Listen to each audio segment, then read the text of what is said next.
Panahon ngayon ng servicing ng ZRP, no, yung ganitong modelo.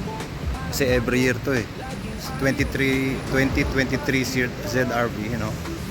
Inunan natin ang detalyeng resulta ng kanyang battery. Dahil nga ito 23 model, 24-25 na ngayon, ano, September. So yung pangalawang balik niya. So ito ngayon yung resulta ng battery niya. Ito ay sigurado tayong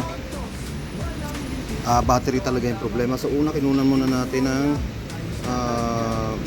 yung rated niya ay 100 cca, ano? So nag 100% pero 317.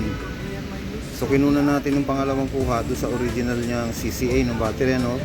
410. Ayan siya. So nag 60%.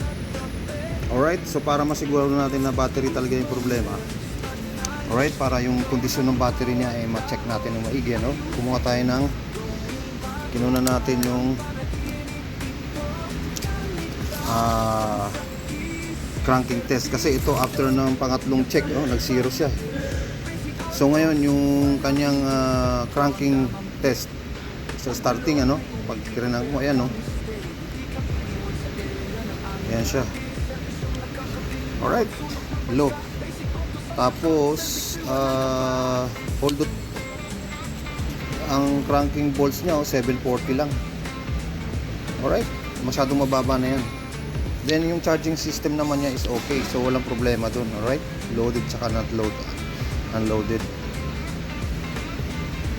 So rekomendahan nga natin ang battery yan dahil sigurado tayo na may problema na yung battery niya, dahil isang taon pa yan para magpa-service. So in between sigurado tirik-tirik na yan, ano?